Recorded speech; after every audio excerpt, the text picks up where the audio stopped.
Hello बच्चों, नमस्कार, जय हिंद। आप सभी का वापस से हार्दिक स्वागत है।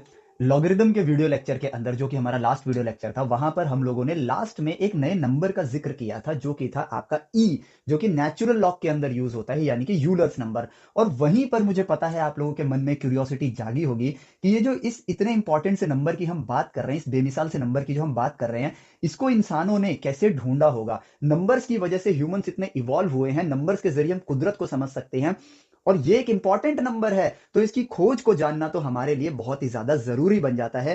क्योंकि चाहे वो फिर आगे चल के फिजिक्स हो, चाहे आपका जहां पर भी आपको लॉग यूज करना हो या मैथमेटिक्स हो, इस नंबर का प्रयोग बार बार आएगा। और इवन हमने जो इमेजिनरी वर्ल्ड को ढूंढा है ना, जो इमेजिनरी दुनिया को हम लोगों ने डिस्कवर किया है, जहां पर हमने आई को डिस्कवर किया था, जो कि अंडर रूट ऑफ -1 के बराबर है, वहां पर भी ये यूलर नंबर अपना बहुत बड़ा योगदान देने वाला है और चीजों को बहुत आसान बनाने वाला है उस दुनिया के अंदर। तो इस ई की जर्नी को हमें शुरू करना चाहिए और ये जानना चाहिए कि मैथमेटिशियंस ने कैसे इस चीज को डिस्कवर किया होगा। तो आज का वीडियो लेक्चर आपका इसकी डिस्कवरी के ऊपर ही है, कैसे हमने इसको ढूंढा। ये जो नंबर है ई, इसको हम यूलर्स नंबर के नाम से भी जानते हैं। ऑब्वियसली जिस मैथमेटिशियन ने ढूंढा होगा ये उनके नाम पे ही पड़ा है, तो उनका नाम यूलर है। अब इन्होंने इस चीज को ढूंढा, ये नंबर हमारी जो ये साइंस की दुनिया में इतना बड़ा एक महत्वपूर्ण और एक इंपॉर्टेंट नंबर है, यहां तक कि क्वांटम फिजिक्स के अंदर भी इस नंबर का बहुत बड़ा योगदान है। यहां तक कि बायोलॉजी के अंदर जहां पर चीजें एक से डबल होती हैं, यानी एक्सपोनेंशियली ग्रो करती हैं, वहां पर भी ई का बहुत बड़ा योगदान है। तो इसलिए इस ई की डिस्कवरी को जानना हमारे लिए जरूरी है, जिसको ढूंढा है यूलर नंबर ने। तो इसको कैसे ढूंढा? इसको यूलर सर ढूंढ के लाए कॉमर्स की दुनिया से, यानी कि उस दुनिया से जहां पर लोग एक दूसरे के साथ पैसों का लेन देन करते हैं, लोन में पैसा देते हैं, यानी कि ब्याज पे पैसा देते हैं। और यहां पर ब्याज पे पैसा देने के दो तरीके होते हैं, जो कि हमने अपनी छोटी क्लासेस में पढ़ रखा है। एक होता है कि पैसा आपको दिया जाता है सिंपल इंटरेस्ट के फॉर्म में, और एक होता है कंपाउंड इंटरेस्ट के फॉर्म में। यानी कि इनको मैं छोटा सा अगर रिवीजन करूं, तो सिंपल इंटरेस्ट में क्या होता है कि अगर आपने किसी को 100 रुपए उधार दिए हैं और आपने इंटरेस्ट रखा है, से फॉर एग्जांपल इजी कैलकुलेशन के लिए 100% का रखा है, तो यहां पर अगर 100% इंटरेस्ट है, तो वो 100% आपके उधार के अमाउंट पे होगा, जिसको हम लोग प्रिंसिपल अमाउंट कहते हैं। प्रिंसिपल अमाउंट कहते हैं, ये एक नाम है, नथिंग एल्स। तो 100 रुपए अगर आपने दिए हैं तो, और 1 साल के लिए दिए हैं मान लो, तो 1 साल बाद आपको वो लौटाएगा 100 रुपए का principal amount plus interest of 100 rupees. अगर वो 1 साल बाद नहीं देता है, ये आफ्टर 1 ईयर है, आफ्टर आफ्टर 1 ईयर, यहां पे लिख देता हूं आफ्टर आफ्टर 1 ईयर अगर नहीं देता है, 2 ईयर्स के बाद रखता है, तो प्रिंसिपल अभी भी 100 ही रहेगा, बट इंटरेस्ट जो होगा वो होगा पुराना इंटरेस्ट 1 साल का 100 रुपीज प्लस इस साल का नया इंटरेस्ट, जो कि 100 रुपीज पर ही लगेगा, जो कि होगा आपका अगेन 100 रुपीज का। तो यहां पर अगर वो सेकेंड ईयर के बाद आपको लौटाता है, तो वो आपको 300 रुपीज देगा। ये है आपका सिंपल इंटरेस्ट का मैकेनिज्म उधार देने का। फिर बात आती है कि अगर किसी उधार देने वाले ने सोचा कि क्यों ना मैं अपने ब्याज पर, इंटरेस्ट पर भी इंटरेस्ट कमाऊं, तो वहीं पर आ जाता है एक नया फॉर्मेट, जिसको हम कहते हैं कंपाउंड इंटरेस्ट। तो कंपाउंड इंटरेस्ट में क्या होगा कि फर्स्ट ईयर के अंदर प्रिंसिपल और इंटरेस्ट, और यहां पर आफ्टर लिख लेते हैं, तो इसको तो यहां पे 200 कर देते हैं, ठीक है। फर्स्ट ईयर में आपने 100 रुपीज दिए, मतलब आज आपने 100 रुपीज दिए, तो प्रिंसिपल अमाउंट हो गया आपका 100 रुपीज का। और आफ्टर 1 ईयर उसका इंटरेस्ट बनेगा 100 रुपीज का, क्योंकि 100% के इंटरेस्ट रेट पे आपने दिया है। लेकिन आपने कहा है कि मैं कंपाउंडिंगली चार्ज करूंगा। अगर आपने 1 साल बाद पैसा नहीं दिया, तो उसके अगले साल जो मेरा प्रिंसिपल और इंटरेस्ट है, ये दोनों मिलके नया प्रिंसिपल अमाउंट बना लेंगे। यानी कि आपको मुझे इस पे भी इंटरेस्ट देना होगा और इस पर भी इंटरेस्ट देना होगा, और यही है आपका कंपाउंड इंटरेस्ट, ठीक है, जो कि हमने अपनी छोटी क्लासेस में पढ़ाई है। तो सेकेंड ईयर के बाद क्या हो जाएगा, प्रिंसिपल अमाउंट बन जाएगा आपका 100 + 100, जो कि हो जाएगा आपका 200, क्योंकि इंटरेस्ट भी आपका प्रिंसिपल में अब एड ऑन हो गया है। और इस पे जब आप 100% का इंटरेस्ट लगाओगे, तो 200 का 100% अमाउंट होता है 200, तो यानी कि वो आपको 400 रुपीज रिटर्न करेगा। तो जहां सिंपल इंटरेस्ट में आपको वो 200 + 100 यानी कि 300 रिटर्न कर रहा था, कंपाउंड इंटरेस्ट में वो आपको 400 रिटर्न कर रहा है, यानी कि ज्यादा मुनाफा। तो इसी चीज को चलते हुए दुनियादारी के अंदर, मार्केट के अंदर कंपाउंड इंटरेस्ट का चलन चलना स्टार्ट हुआ। हालांकि 100% इंटरेस्ट पे कोई नहीं देता है, 10%, 15%, 8%, 12% ऐसे होता है, लेकिन ये एग्जाम्पल के लिए था, जिससे कि हम समझ गए कि भाई ये चीज क्या है। अब इस चीज में आगे आप लोगों को हमें इस डिस्कवरी के लिए कंपाउंड इंटरेस्ट का जो एक्चुअल फॉर्मूला है वो पता होना चाहिए। तो उसके लिए हम ऑब्वियसली डायरेक्ट फॉर्मूला नहीं लिखते हैं। हमने इतना नेचर से बात करना तो सीख ही लिया है कि अब हम दोबारा से नेचर से कम्युनिकेट करके जो ज्ञान हमारे पास है उसकी मदद से नए ज्ञान को खुद ब खुद डिस्कवर कर लेंगे, क्योंकि मुझे पता है कि ये हमने बहुत पहले पढ़ा है, हम भूल गए होंगे। तो एक क्विक रिवीजन भी होगी कि जो चीज हम भूल जाते हैं ना, क्योंकि हमने फॉर्मूले की तरह याद किया होता है, लेकिन ऑब्जर्वेशन के जरिए हम कभी नहीं भूलेंगे। क्यों? क्योंकि चलो अभी नेचर से बात करके इसको वेरीफाई मैं कर ही देता हूं। तो P रिप्रेजेंट करेगा प्रिंसिपल अमाउंट को रिप्रेजेंट करेगा। और जो हमने कंपाउंड इंटरेस्ट के बारे में जाना है, जो जानकारी हमारे पास है, उसके जरिए बात करते हैं। R% का आप रेट ऑफ इंटरेस्ट लगाओगे, R% का। और हमारे पास नॉलेज होनी चाहिए परसेंटेज के भी, कि यानी कि अगर मेरे पास 100 रुपीज हैं और इस पे मैं 20% ऑफ 100 कैलकुलेट करना चाहता हूं, तो वो कैलकुलेट होगा 100 मल्टीप्लाई 20 डिवाइड बाई 100 से, जो कि निकल कर आएगा 20 रुपीज। ठीक है, 100 का 20% तो 20 ही रुपए होता है, तो यहां पर देखो 20 निकल कर आया। अगर ये यहां पर मान लेते हैं 18 होता, तो यहां पे 18 अपॉन में 100 से हमें मल्टीप्लाई करना होता। ये है हमारा परसेंटेज वाला तरीका, और यहां पे रिजल्ट आता 18। ठीक है, एज सिंपल एज दैट। ये प्रीवियस क्लास का एक छोटा सा रिवीजन। तो हमने कहा कि भाई प्रिंसिपल अमाउंट पी से रिप्रेजेंट करते हैं। कितने परसेंट ऑफ इंटरेस्ट पे हमने दिया है? R% है, तो ये है आपका इंटरेस्ट। ठीक है, कितने इंटरेस्ट पे आपने वो अमाउंट लोन के फॉर्म में दिया है। तो अब यहां पर हम लोग यहां पर टाइम को पीरियड से रिप्रेजेंट करेंगे, जो कि एंड में हमारा एन सिंबल से रिप्रेजेंट होगा। ठीक है, तो अगर मैं कहूं कि फर्स्ट ईयर के लिए या फर्स्ट पीरियड के लिए, फॉर एग्जांपल पीरियड का मतलब मैंने क्यों बोला, जरूरी नहीं कि आप ब्याज सिर्फ 1 साल के लिए ही लगाते हो। आप चाहो तो ब्याज आधे साल के लिए भी लगा सकते हो, कि भाई अगर ये आर मान लो 15% है, तो 15% इंटरेस्ट आपको मुझे 6 महीने के लिए मैं दे रहा हूं आपको, 6 महीने पे 15% ब्याज लगेगा, और फिर अगर अगले 6 महीने के लिए रखोगे तो और 15% ब्याज लगेगा। ठीक है, या फिर आप 3 महीने के लिए कर लो कि 3 महीने के लिए 10% ब्याज है, तो अगले 3 महीने पे और 10%, अगले 3 महीने पे और 10%। तो वो हमने पीरियड से रिप्रेजेंट कर दिया कि भाई पीरियड लेंथ क्या है आपकी, 3 महीना, 6 महीना, 1 साल, आधा साल, 2 साल, 4 साल, 5 साल, तो वो पीरियड से रिप्रेजेंट हो गया। तो रिप्रेजेंटेशन का काम याद करने का काम नहीं होता है, जो हमें पता है हम उसका बस नामकरण कर रहे हैं और कुछ नहीं। तो अब बढ़ते हैं कि भैया मैंने यहां पर प्रिंसिपल अमाउंट दिया। ठीक है, आफ्टर फर्स्ट पीरियड, यहां पे मैं आफ्टर लिखता हूं, आफ्टर फर्स्ट पीरियड। ठीक है, जो कि 1 साल भी रिप्रेजेंट कर सकता है। अगर 6 महीने का बना है तो 6 महीने को रिप्रेजेंट करेगा, यानी कि 6 महीने को रिप्रेजेंट करेगा ये 1 पीरियड। तो आफ्टर फर्स्ट पीरियड, ठीक है, प्रिंसिपल अमाउंट मैंने दिया था, मतलब स्टार्टिंग में मैंने प्रिंसिपल अमाउंट पी दिया, लेकिन आफ्टर फर्स्ट पीरियड मुझे उसको देना होगा प्रिंसिपल प्लस इस प्रिंसिपल पे लगने वाला इंटरेस्ट। तो जो कि R% है, तो वो हो जाएगा P मल्टीप्लाई R अपॉन में 100। तो इसमें मैं ऐड करूंगा R अपॉन में 100, तो ये बन जाएगा मेरा यहां पर रिटर्न। मैं रिटर्न मतलब टोटल अमाउंट जो मुझे रिटर्न करना है। ठीक है, तो यहां पर ऐसे भी लिखते हैं, यहां पे प्रिंसिपल भी लिख देते हैं, प्रिंसिपल, और ये रिटर्न, और यहां पे लिख देता हूं पीरियड। यहां पे लिख दिया पीरियड फर्स्ट के बाद प्रिंसिपल आपका पी था फर्स्ट पीरियड के लिए, रिटर्न आपको वो इतना ऐड करके देगा, सॉरी पी आर है यहां पर, पी आर माफ करना, principal plus P R upon में 100 इतना ऐड करके देगा, जिसको हम बस सिंप्लीफिकेशन के फॉर्म में लिखे, मतलब पी कॉमन लेके लिखे, तो पी कॉमन आ जाएगा 1 प्लस आर अपॉन में 100। ये अमाउंट वो आपको रिटर्न करेगा। ठीक है, और ये क्या है? क्या ये डेरिवेशन है? नहीं, जो ज्ञान आपके पास है आपने बस उसको मैथमेटिकली लिखा है, ताकि आप इसे कम्युनिकेट कर सको कुछ नया ढूंढने के लिए। अब सेकेंड पीरियड के लिए आपका प्रिंसिपल अमाउंट पी नहीं रहेगा, क्योंकि आप तो कंपाउंड इंटरेस्ट लगा रहे हो, तो जो आपका रिटर्न था ना वो तो उसने लौटाया नहीं, तो अब यही अमाउंट आपका प्रिंसिपल अमाउंट बन जाएगा, जो कि आएगा P multiply 1 plus R upon में 100। ये आपका प्रिंसिपल अमाउंट बन गया। अब इस पर आप R% का इंटरेस्ट दोगे, तो ये अगर मेरे पास अमाउंट है, जो कि मेरे पास है यहां पर अमाउंट क्या है, P 1 प्लस आर अपॉन में 100। ठीक है, मुझे इसका R% निकालना है, तो वो हो जाएगा सिंपली मल्टीप्लाई आर अपॉन में 100, एज सिंपल एज दैट। ठीक है, जैसे x का R% निकालना है तो मल्टीप्लाई आर अपॉन 100 कर रहे हो, तो ये x तो यही है, तो दिस मल्टीप्लाई आर अपॉन 100, काम खत्म। तो यहां पर मेरा जो रिटर्न होगा, इसको थोड़ा नीचे लिखते हैं, वो प्रिंसिपल अमाउंट क्या है, P 1 प्लस आर अपॉन 100, उसमें मैं ऐड करूंगा इंटरेस्ट को, जो कि आ रहा है देखो P 1 plus R upon 100, P 1 plus R upon 100 multiply R upon 100, जिसको मैं अगर यहां पर देखो अगेन, जैसे यहां P कॉमन था वहां पर ये कॉमन है, तो कॉमन ले लेते हैं, तो P 1 प्लस आर अपॉन 100 यहां पर कॉमन आ गया, और यहां बचा, अगर ये कॉमन आ जाए बाहर आ जाएगा, तो यहां से 1 बचेगा, 1 प्लस, और यहां बचा आर अपॉन 100, तो ये आया आर अपॉन 100, और ये दोनों तो सेम है। हमने कहा यार मजेदार चीज है, और नेचर के अंदर पैटर्न्स तो हमेशा दिखते हैं हमें। तो हमने कहा कि यार एक काम करते हैं, जब दोनों सेम है, सेम नंबर जब मल्टीप्लाई होते हैं तो वो क्या हो जाता है, रिपीटेटिव मल्टीप्लीकेशन। तो यानी कि मैं इसको लिख सकता हूं पी 1+r/100 की पावर में 2। ठीक है, और अब देखो यहां पर एक पैटर्न दिख रहा है।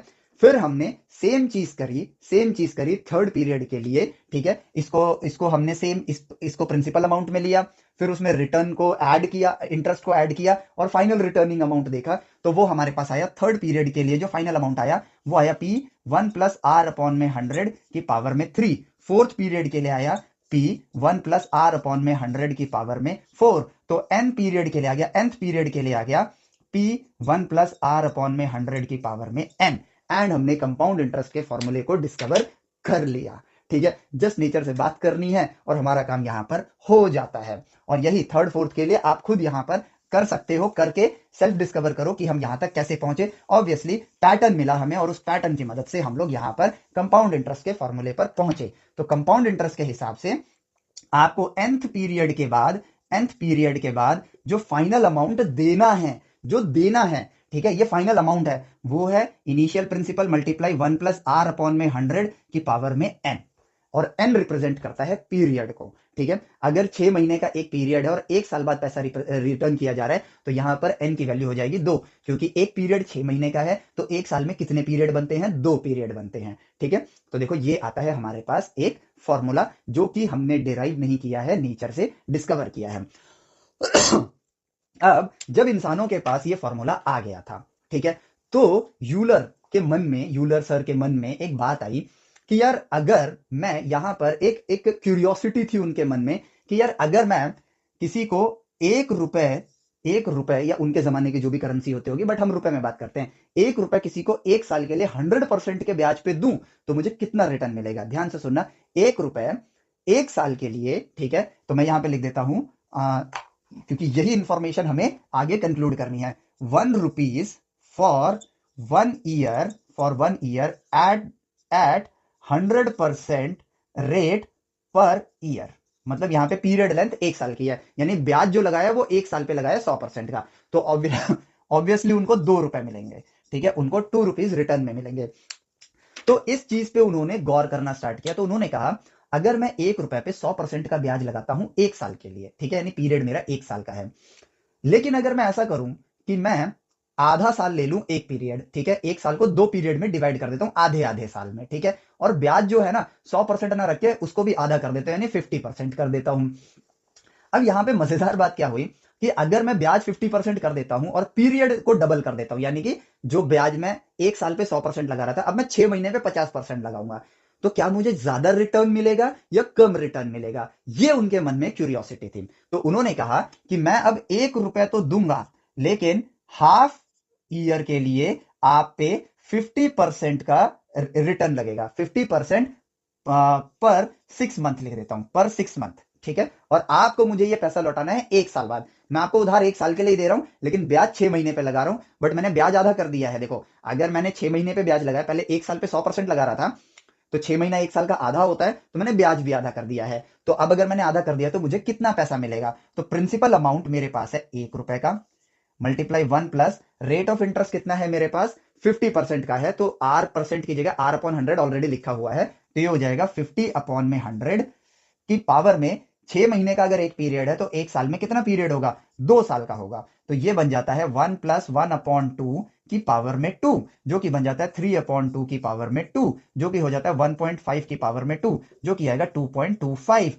अब उनको दिखा कि यार ये तो बड़ी मजेदार चीज हो गई कि मैं 1 साल में 100% ब्याज ले रहा था, लेकिन अब मैंने क्या किया, मैंने 6 महीने में ब्याज आधा कर दिया, लेकिन पीरियड को डबल कर दिया, तो मुझे रिटर्न ज्यादा मिल रहा है। पहले मुझे 2 ही रुपए मिल रहे थे, बट अब मुझे 2 रुपए 25 पैसे मिल रहे हैं, तो यानी मुझे ज्यादा रिटर्न मिल रहा है। अब जैसे आपके अंदर क्यूरियोसिटी जाग रही है, वैसे ही उनके अंदर भी क्यूरियोसिटी जाग रही थी। तो उन्होंने सोचा कि क्यों ना अब इस चीज को मैं एक बार लिखता हूं और फिर नेचर में ऑब्जर्व करता हूं कि क्या आता है।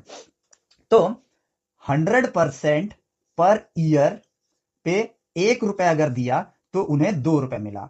अब फिर यहां पर वापस से 1 रुपए दिया, 50% पर हाफ ईयर उन्होंने जब दिया तो उनको 2 रुपए 25 पैसे मिला। यहां पे मैं लिखता हूं आफ्टर 1 ईयर, 2 रुपए 25 पैसे मिला।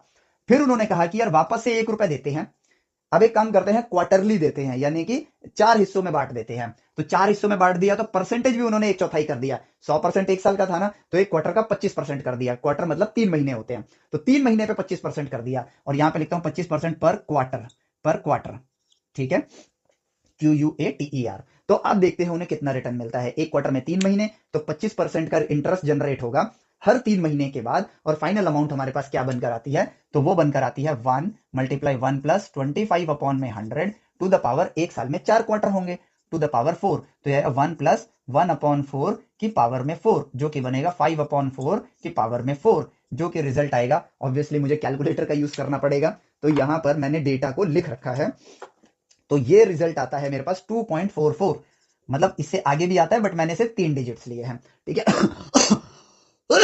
तो रिजल्ट आया मेरे पास 2.44, ठीक है, यानी और ज्यादा रिटर्न मिल रहा है। लेकिन अब यहां पर एक चीज उनके मन में आई कि यार अब ना एक चीज सोचते हैं कि अगर मैं रिटर्न को कम करता रहता हूं लेकिन पीरियड लेंथ को अगर मैं बढ़ाता रहूं, तो मैं कितना मैक्सिमम गेन कर सकता हूं? क्या ये इंफिनिटी तक चला जाएगा? क्योंकि देखो अमाउंट तो बढ़ रहा है, पहले सालाना 100% लगाया तो 2 रुपए मिल रहा है, ये आधे साल में 50% कर दिया, ठीक है, तो 2.25 मिल रहा है। और अगर क्वार्टरली 25% कर दिया 2.44 मिल रहा है। इट मीन्स कि अगर मैं लेंथ, पीरियड लेंथ को छोटा कर रहा हूं और परसेंटेज को भी उसी रेशियो में डिवाइड कर रहा हूं, तो मेरा अमाउंट बड़ा होता जा रहा है। तो हेंस ये एक क्यूरियोसिटी क्रिएट करता है कि भैया यहां पर चीजें कितनी एक्सपैंड करेंगी, कितनी आगे बढ़ेंगी। तो उन्होंने इसी चीज को मद्देनजर रखते हुए फिर से डेटाबेस को लिखना स्टार्ट किया कि अगर 100% का रिटर्न है, 100% का रिटर्न है, ठीक है, ईयरली, ईयरली, तो यहां पर रिटर्न आ रहा था 2 रुपए, प्रिंसिपल अमाउंट 1 रुपए, फिर से 1 रुपए प्रिंसिपल अमाउंट,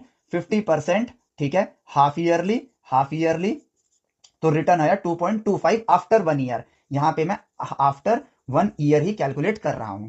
फिर 1 रुपए का प्रिंसिपल अमाउंट दिया, 25% पर क्वार्टर रखा उन्होंने, पर क्वार्टर रखा, तो रिजल्ट अमाउंट आया 2.44। तो अब इन्हें आया कि यार एक काम करते हैं, मंथली करते हैं। 100% रिटर्न अगर मैं ईयरली ले रहा था, तो हाफ ईयरली मैंने क्या किया, उसको हाफ कर दिया। क्वार्टरली में क्या किया, उसको 4 से डिवाइड कर दिया, क्योंकि 50 क्या होता है 100 डिवाइड बाई 2, 25 क्या होगा 100 डिवाइड बाई 4। तो अगर मैं मंथली करना स्टार्ट कर दूं, तो 100 डिवाइड बाई 12% मंथली ब्याज लगाऊंगा मैं। तो 100 डिवाइड बाई 12% पर मंथ का ब्याज रहेगा। और देखते हैं हमारे पास क्या रिटर्न आता है। तो ये रिटर्न निकल कर आया है 2.61, 2.61। सिमिलरली उन्होंने कहा अब मंथली छोड़ो, अब डेली बेसिस पे करते हैं, 365 हर दिन क्या ब्याज लगाना है। तो एक साल में 365 दिन होते हैं, तो उन्होंने कहा 100 को 365 से डिवाइड कर दो, इतना परसेंट का मैं ब्याज लगाऊंगा पर डे, ठीक है। और 1 रुपए अगर मैं देता हूं तो मुझे कितने रुपए मिलते हैं? तो जवाब निकल कर आया 2.71। इसके आगे भी नंबर है बट 3 डिजिट ही लिए हैं।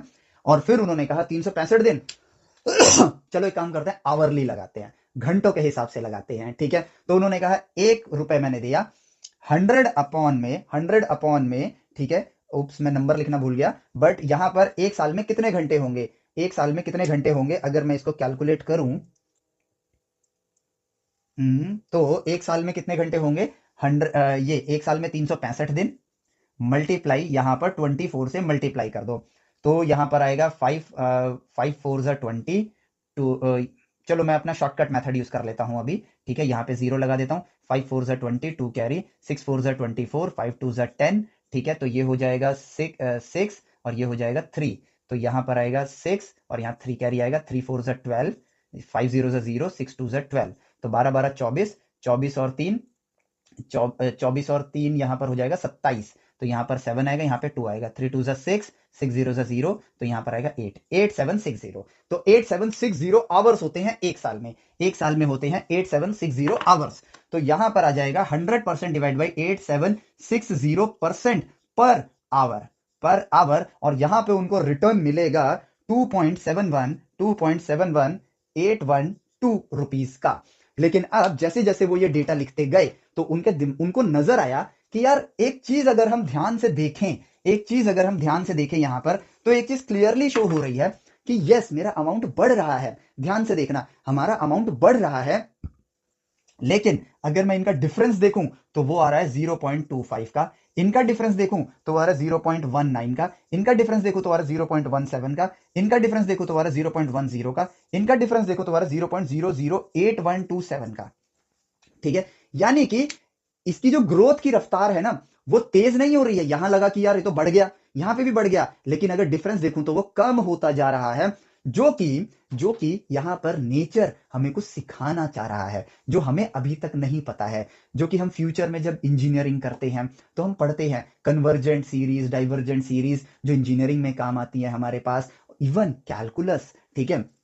इन सब के अंदर भी कन्वर्जेंस, कन्वर्जेंस मतलब एक जगह किसी एक स्पेसिफिक पॉइंट पर पहुंचना, कन्वर्ज होना, मिलना वहां पे जाके, और डाइवर्ज का मतलब होता है फैलना। और यहां पर ये चीज दिख रहा है कि ये किसी एक नंबर की तरफ कन्वर्ज हो रहा है, ये यानी कि ये किसी एक स्पेसिफिक नंबर की तरफ बढ़ रहा है। और बढ़ रहा है का मतलब, अभी मैंने आवरली लगाया, अब मैं कहता हूं इसको मल्टीप्लाई करता हूं, एक घंटे में 60 मिनट होते हैं, तो मैं अगर इसको 60 से मल्टीप्लाई कर दूं, ठीक है, और फिर पर मिनट के हिसाब से अगर इंटरेस्ट लगाना स्टार्ट करूं, तो मेरे पास एक नंबर आएगा। फिर मैंने कहा पर मिनट छोड़ो, उस नंबर को भी 60 से मल्टीप्लाई करो, पर सेकंड के हिसाब से देखो तो भी ये नंबर आएगा, और ये जो डिफरेंस है ये और छोटा होता जा रहा है, ये और छोटा होता जा रहा है। इसका मतलब ये जो सीक्वेंस मुझे नजर आ रहा है ना, ये किसी एक स्पेसिफिक नंबर की तरफ बढ़ता जा रहा है। और ये चीज धीरे धीरे फिर लोगों ने ली, अपने हाथ में लिया एज अ टास्क, करते गए कैलकुलेशन में, हम ह्यूमन आगे बढ़ते गए, और फाइनली हमारे पास एक नंबर आया, ठीक है, नंबर आया आफ्टर लॉन्ग कैलकुलेशन। बट ये समझ आ गया था कि किसी नंबर की तरफ बढ़ रहा है। ये धीरे धीरे पर सेकंड के लिए किया, हमने कहा यार पर सेकंड छोड़ो, अगर पर नैनो सेकंड करा जाए, तो पर फेम्टो सेकंड किया जाए, या फिर मैं कहूं हर पल किया जाए, हर पॉइंट ऑफ टाइम पर किया जाए, यानी कि ये जो नीचे नंबर है ना, ये बढ़ते बढ़ते बढ़ते बढ़ते इंफिनिटी तक चला जाए, तब ये नंबर कहां जाएगा। तो वो नंबर जब कैलकुलस वगैरह हम लोगों ने खोज लिया, समझ लिया, तो उसके बाद वो नंबर निकल कर आया 2.71 8281 something dot dot dot dot dot, यानी कि एक इरेशनल नंबर निकल कर आया। और यहां से अब आप गोल्डन स्टेटमेंट्स को सुनना स्टार्ट करना। नेचर ने इरेशनल नंबर्स के बारे में एक खास बात बताई हमें, और वो ये है कि इरेशनल नंबर का मतलब है कि इन्फिनिटी तक नंबर कभी रिपीट नहीं करेंगे। और यानी कि आप जैसे जैसे इसको छोटा करते जाओगे, ये बढ़ता रह सकता है, ये बढ़ता रह सकता है, क्योंकि यहां पर ग्रोथ की जो पॉसिबिलिटी है वो इनफाइनाइट है। दो नंबरों के बीच में कितने नंबर होते हैं? इनफाइनाइट नंबर होते हैं। यानी कि हर बार जब भी आप इसको छोटा करते जाओगे, ये नंबर बड़ा होता जाएगा, लेकिन ये नंबर कभी इस नंबर से आगे नहीं जाएगा। और यहीं से नेचर ने हमको इशारे दिए कि इस दुनिया में चीजें कन्वर्ज करती हैं। जरूरी नहीं कि इनफाइनाइट नंबर्स को आप जोड़ो, इनफाइनाइट नंबर, यहां से इशारे मिल रहे हैं, ईस्टर एग मिल रहा है, जोड़ो तो वो आंसर इन्फिनिटी ही आए, वो एक नंबर भी हो सकता है। ऐसे ऐसे इशारे देने स्टार्ट किए, और एक और ईस्टर एग यहां से नेचर ने हमें सिखाया कि आप एक्चुअली में यहां पर क्या कर रहे हो। ध्यान से देखो, ये है 100/1, ये है 100, ये एक्चुअली में 100/2, ये है 100/4, ये 100/12, ये 100/365, ये 100/8760। तो बेसिकली 100 तो यहां पर फिक्स है, डिनोमिनेटर में हम x लिख देते हैं। तो जो आप कर रहे हो वो नेचर के द्वारा, नेचर में जब आप ऑब्जर्व कर रहे थे, तो नेचर ने आपको एक नई चीज सिखाई कि यार डिनोमिनेटर जैसे जैसे, डिनोमिनेटर बेसिकली आपका बढ़ता जा रहा है, ये फाइनल वैल्यू आपकी डिक्रीज होती जा रही है। लेकिन यहां से एक चीज सीखने को मिल रही है, और वो ये है कि क्या हो अगर डिनोमिनेटर बढ़ते बढ़ते बढ़ते बढ़ते इंफिनिटी तक जाए, तो जवाब आएगा कि ये आंसर 0 पे आए। और यही एक प्रक्रिया हम लोगों ने इस तरह की ऑब्जर्वेशन से करना सीखा, और फाइनली यही बना हमारे कैलकुलस की खोज का एक नींव बना। क्यों? क्योंकि हमें क्या पता क्या करना है, लेकिन नेचर को ऑब्जर्व करते करते नेचर ने हमेशा कुछ ना कुछ नया नया हमसे करवाते गए, नया नया डिस्कवरी हमें देते गए, तो हम नई नई चीज करते गए। तो यहां पर इस तरह की ऑब्जर्वेशन करना भी इंसानों ने शुरू कर दिया, और फाइनली इसी प्रक्रिया की मदद से हम लोगों ने कैलकुलस के अंदर जो एक ही प्रोसेस होता है, लिमिट, वो प्रक्रिया कुछ इसी प्रकार की है। यानी कि लिमिट की प्रक्रिया इंसानों ने पहली बार कहां से सीखी होगी? कुदरत से ही सीखी होगी। अभी तक हमने लिमिट विमिट खोजा नहीं है, लेकिन अगर खोजा नहीं है तो खोज कैसे पाएंगे? वो सीख हमें कौन दे रहा है? नेचर दे रहा है। ऐसे ही मैथमेटिक्स का ज्ञान जब हमें मिलता रहता है, तो वो ज्ञान हमारे लिए एक नोन नॉलेज बन जाता है, और वही नोन नॉलेज हमें मदद करता है आगे कुछ नया खोजने के लिए। और जैसे हमने ई को खोजा, ये जो नंबर था ये इरेशनल नंबर निकल गया। ऑब्वियसली ये इस दिन नहीं निकला होगा, इस जमाने में कैलकुलेटर वगैरह नहीं थे और ह्यूमंस की लिमिटेशन थी, लेकिन इस चीज ने हमको लिमिट, अभी तो आपके लिए एक ईस्टर एग की तरह है, जो कि हम नंबर्स की जर्नी में ही जानेंगे कि एक प्रक्रिया निकल कर आई, जो कि एक्चुअली में यही प्रक्रिया है। किसी भी एक नंबर को किसी एक नंबर की तरफ लेके जाओ, जैसे कि हम यहाँ एक्स को बेसिकली किसकी तरफ लेके जा रहे हैं? एक्स को हम अप्रोच करा रहे हैं इंफिनिटी की तरफ। यही बना आगे चल के लिमिट की प्रक्रिया, लिमिट के जरिए किसी भी वैल्यू को फाइंड करने का एक प्रोसीजर बना, जो कि ईस्टर एग के फॉर्म में हमें यहां देखने को मिल रहा है। और इसी के जरिए हमने जब लिमिट को खोज लिया, लिमिट की प्रक्रिया जान ली, तब जाके हमने इस नंबर को फाइनली डिस्कवर किया और क्रेडिट दिया यूलर सर को, क्योंकि उन्हीं ने इस प्रक्रिया की शुरुआत करी थी। और फिर जाके ये नंबर हमें मिला और इस नंबर को हमने रिप्रेजेंट किया ई सिंबल के साथ, because it is an irrational number जिसको हम लिख नहीं सकते हैं, क्योंकि इररेशनल नंबर में इन्फिनिटी तक नंबर्स आएंगे पॉइंट के बाद। जैसे हम पाई नहीं लिख सकते हैं वैसे इसको नहीं लिख सकते, तो बेस्ट है कि हम इसे एक सिंबल दे दें। तो इसलिए हमने इसको एक सिंबल दिया और ये नाम दिया गया इसे यूलर्स नंबर। और ये कई ईस्टर एग्स हमें देकर गया है। इसी ईस्टर एग के जरिए, इसी ज्ञान के जरिए इंसान के मन में एक बड़ी ही मजेदार और विचित्र सी बात आई, और वो ये आई कि क्या अब हम जो ये प्रोसेस हमने यहाँ पे किया, क्या इसके जरिए हम क्या अपना एक अधूरा सपना पूरा कर सकते हैं, 0 की पावर 0 की वैल्यू ढूंढ सकते हैं। जो प्रक्रिया इसने सिखाई हमें कि इसके बाद ये वैल्यू लो तो ये रिजल्ट आया, फिर ये वैल्यू लो तो ये रिजल्ट आया, फिर ये वैल्यू लो तो ये रिजल्ट आया, फिर ये वैल्यू लो तो ये रिजल्ट आया, क्या इस प्रक्रिया का इस्तेमाल करके इसकी वैल्यू ढूंढी जा सकती है? क्योंकि इंसानों के लिए इसको सॉल्व करना नामुमकिन है। 1 की पावर 1 का मतलब होता है 1 को 1 टाइम मल्टीप्लाई करो, 2 की पावर 3 का मतलब होता है 2 को 3 टाइम मल्टीप्लाई करो, 0 की पावर 0 का मतलब क्या हुआ, नथिंग को नथिंग टाइम मल्टीप्लाई करो। ये कैसी अजीब सी बात है। लेकिन अब ये प्रक्रिया कुदरत ने हमें दी है, तो इस प्रक्रिया का इस्तेमाल करके अपनी इस अधूरी इच्छा को पूरा करने के लिए इंसानों ने सोचा और ट्राई करके देखा, जिससे कैलकुलस का जो इंपॉर्टेंट मूलभूत सिद्धांत है लिमिट, इसकी फाउंडेशन और इंसानों के लिए स्ट्रांग होती गई। और आगे चल के हमने कैलकुलस जैसी महान चीज को डिस्कवर किया। और वो आप लोगों ने, आपको भी मैं एक ईस्टर एग देता हूं, आप लोगों ने कैलकुलस को, आपको लगता है कि आप 11th में आके पहली बार पढ़ते हो, लेकिन अनजाने में आप लोगों ने कैलकुलस को पहली बार शायद अपने फर्स्ट क्लास में पढ़ लिया होगा, जब आपने टेबल्स याद करने स्टार्ट किए थे। So kind of a Easter egg, ठीक है, कि जब आपने जीरो का टेबल पढ़ा था ना, जीरो का table, 0 multiply any number is 0, ठीक है, यही आपका फर्स्ट टाइम था जब आपने कैलकुलस की दुनिया को देखा था। और यहीं से हम लोग खोजेंगे इन प्रक्रियाओं से जो हम जान रहे हैं, कुदरत में डिस्कवर कर रहे हैं, और आपके बचपन की जीरो के टेबल से कैलकुलस की खोज हुई थी। सो ये एक ईस्टर एग है कि फ्यूचर में आप क्या देखने वाले हो इस नंबर्स की दुनिया के अंदर, इवोल्यूशन की दुनिया के अंदर। और ये आपका मैथमेटिक्स का बेस इतना स्ट्रांग करेगा कि आपकी साइंस बहुत आसान हो जाएगी, आपकी मैथ्स बहुत आसान हो जाएगी। जेई मेंस, जेई एडवांस, ये पेपर्स हमारी प्रायोरिटी नहीं है, ज्ञान हमारी प्रायोरिटी। और ज्ञान के दम पे इन पेपर के लेवल को हम बहुत नीचे ले आएंगे, ताकि हम फोकस करें ज्ञान लेने पे। इन पेपरों से डरने की जरूरत नहीं है, ज्ञान होगा तो हम ये छोटे मोटे पेपर भी आराम से निकाल लेंगे। सो ई को हमने यहां पर डिस्कवर कर लिया। और इसी के साथ अगले वीडियो लेक्चर का भी आपको टाइटल मिल गया है कि हम इंसानों ने 0 की पावर 0 को कैसे ढूंढा। प्रक्रिया हमने कुछ यहां देखी है, इसके जरिए ही हम इसको ढूंढेंगे, जिससे हमारी इसकी डिस्कवरी के लिए फाउंडेशन स्ट्रांग हो जाएगा। ठीक है, सो इस वीडियो लेक्चर को यहां पर एंड करते हैं। उम्मीद करता हूं आपको इसकी डिस्कवरी में मजा आया होगा। प्लीज अपने दोस्तों को स्टेम वेदास के एप्लीकेशन पर लेकर आओ, अगर आपको लगता है कि हम आपको सही ज्ञान दे रहे हैं तो।